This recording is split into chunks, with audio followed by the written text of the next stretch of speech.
Hello. I want to speak to you all today about the federal poverty guideline, which is set up by the federal government, and it's with the, for the United States. So the federal poverty level, which is FPL or federal poverty guidelines, is an income threshold used by the U.S. Department of Health and Human Services to determine eligibility for various federal and state benefits programs. So since they're talking about that today in the news, I would like to discuss that with you all. And welcome, my name is Penny. I'm with Penny's Make Dollars. So hello to everyone. Thank you all for joining me, my new hun, my day one hun, and my penny flipper. Thank you all. Okay, so what I decided to do, this is nothing new. I had this topic already set up. I was just slow about getting it out. I had wrote it on something else, and I saw somebody else had did this video, and I was, well, not the exact thing God told me to do, the guidelines, but someone did bring it up in a video. But I showed my son where I had already had that down as a topic to talk about. He was like, yeah, go on and do it. You have to do what God wants you to do. So that's what I'm doing, okay? Now, I got this off of aspe.hhs.gov, and this is Health and Human Services 2025 Poverty Guidelines, and it says for 48 contiguous states, and that includes the District of Columbia. Now, it does not include Hawaii and Alaska. They have their own poverty guidelines, okay? And this, like I said, for 2025. So, now, according to AI Overview, it's calculated annually and adjusted for inflation, with guidelines varying based on family size. These guidelines are not the same as the poverty threshold used by the U.S. Census Bureau. Oh, okay. Well, maybe that's what I should be doing. Okay. All right. So the federal poverty level, but God told me poverty, so I'm going to just hang with this. So on the federal poverty level, like I said, is this is a new, this is something new that they're saying, but it's another statement. The annualized income earned by a household below which they would be eligible to receive certain welfare benefits. The federal poverty level is the minimum income that a family requires for food, clothing, transportation, shelter, and other necessities. Now, this may be all in vain because we already know, as we look in the news, that a lot of people and a lot of programs are being cut right now.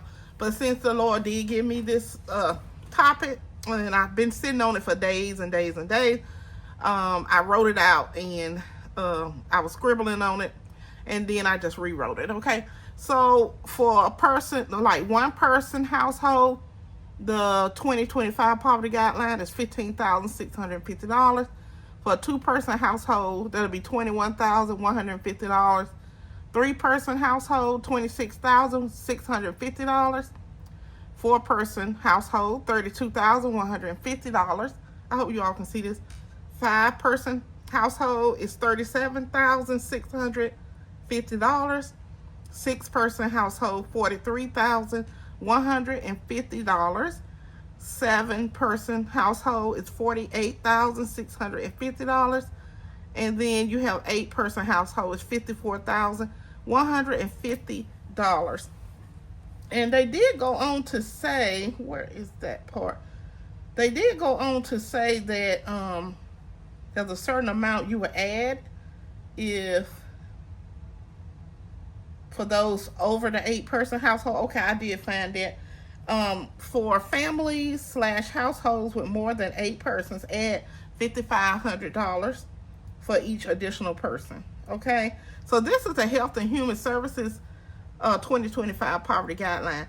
Now, they did mention that this is not for the Census Bureau. So, but yes, this is what the government uses to determine, like, if you would go down there and you ask for some type of assistance, and it'll be like, at the welfare office or Health and Human Services office, they would go off this guideline. And a lot of times you cannot even make $1 over or $5 over. I heard a lot of stories about that.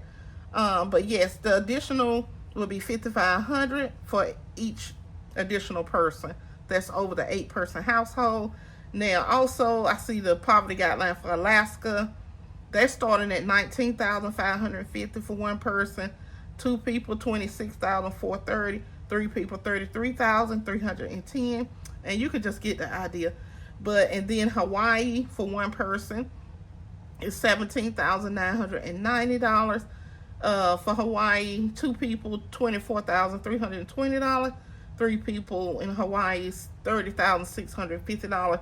And then 4 people is $36,980. And that's for Hawaii. Let me go back to Alaska for 4 people. In Alaska, to be $40,190. So yes, guys, I just wanted to come and go over this. The Lord gave me this topic not months ago, some days ago, guys. And so I just want to come and be obedient and bring this out to you all, and y'all can use it as needed. I'm sure it's here to help someone. But the site I found this on is aspe.hhs.gov. Okay, I thank you. If you have any questions, please put it down below. And this is for the 48 contiguous states. I don't know how to say that word. And District of Columbia is included with the 48. Okay. All right, guys. Y'all have a blessed one. I appreciate coming and bringing this to you all. And please like, share, and subscribe. And keep doing what you're doing. We're building a foundation of savings together. I love you guys. And thank you so much for joining me. You got it.